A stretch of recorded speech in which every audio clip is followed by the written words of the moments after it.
Faktor runtuhnya masa Bani Umayyah.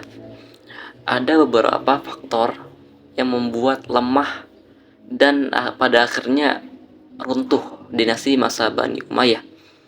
Yang pertama, sistem pergantian khalifah melalui garis keturunan adalah sesuatu yang baru bagi tradisi Arab yang lebih menekankan pada aspek senioritas.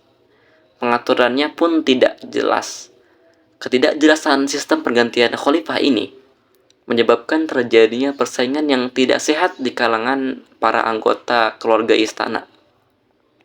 Yang kedua, latar belakang terbentuknya dinasti Bani Umayyah tidak bisa dipisahkan dari konflik-konflik politik yang terjadi di masa Khalifah Ali bin Abi Thalib. Sisa-sisa Syiah atau para pengikut Khalifah Ali bin Abi Thalib dan Khawarij terus menjadi gerakan oposisi, baik secara terbuka seperti di masa awal dan akhir maupun secara tersembunyi seperti di masa pertengahan kekuasaan Bani Umayyah. Penumpasan terhadap gerakan-gerakan ini banyak menyedot kekuatan pemerintah Bani Umayyah. Yang ketiga, lemahnya pemerintah Daulat Bani Umayyah juga disebabkan oleh sikap hidup mewah dan foya-foya di lingkungan istana sehingga anak-anak khalifah tidak sanggup memikul beban berat kenegaraan tatkala mereka mewarisi kekuasaannya. Di samping itu pula, golongan agama banyak yang kecewa karena perhatian penguasa terhadap perkembangan agama sangat sekali kurang.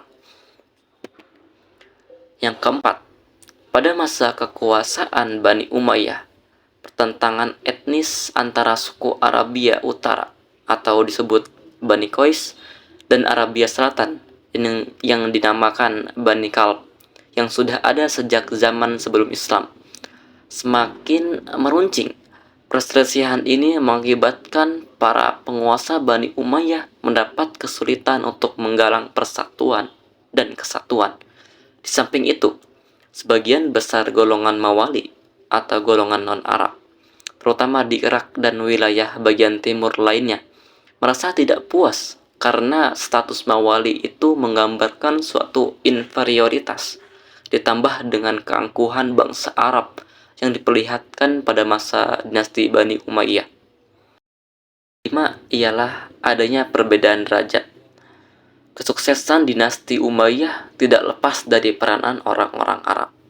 Hal ini menyebabkan orang-orang Arab dari dinasti Umayyah merasa besar kepala dan sombong.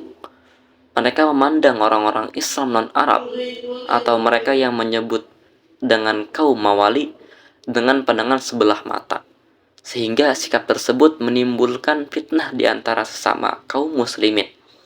Bangsa Arab menganggap bahwa merekalah bangsa yang paling utama atau mulia dan jauh lebih tinggi derajatnya dari kaum non-Arab. Mereka juga menganggap bahwa bahasa mereka atau bahasa Arab merupakan bahasa yang paling tinggi derajatnya.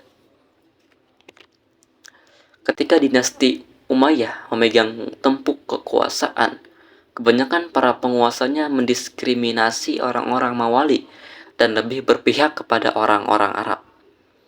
Sehingga kaum tersebut melakukan pemberontakan dan benci terhadap pemerintahan dinasti Umayyah. 30 golongan Islam non-Arab pada umumnya dan Persia pada khususnya mempunyai alasan untuk tidak puas kepada Bani Umayyah. Status sebagai Mawali itu sendiri menggambarkan mereka berada pada status derajat yang lebih rendah. Ditambah lagi sikap orang-orang Arab dalam menyatakan kemuliaan mereka. Bahkan orang-orang Arab sendiri mengharapkan kemuliaan mereka sendiri diakui secara material. Artinya, jika pemerintah memberikan tunjangan tahunan kepada orang-orang Islam non-Arab, jumlah yang diberikan harus lebih sedikit dibandingkan orang-orang Arab aslinya. Hal inilah yang dijadikan alasan bagi kaum Mawali untuk menentang keras kekuasaan dinasti Umayyah.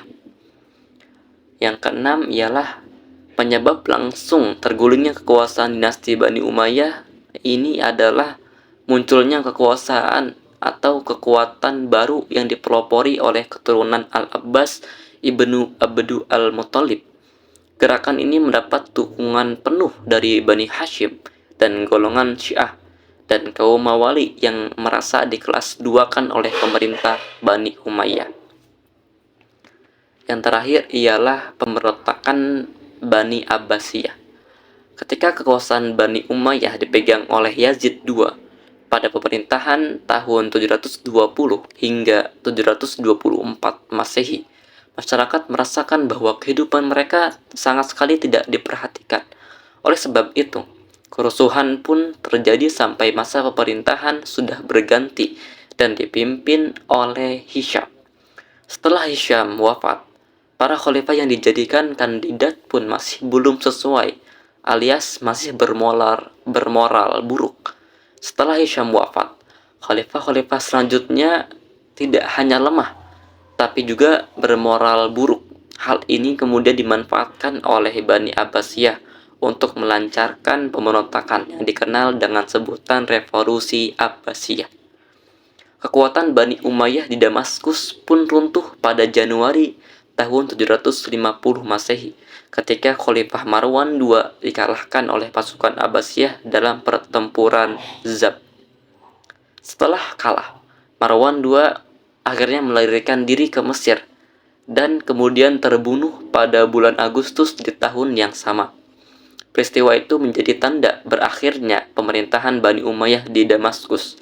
Namun, setelah seorang keturunannya bernama Abdurrahman Ad-Dakhil berhasil melarikan diri ke Afrika Utara dan menyeberang ke Andalusia atau yang sekarang ini dikenal dengan Spanyol.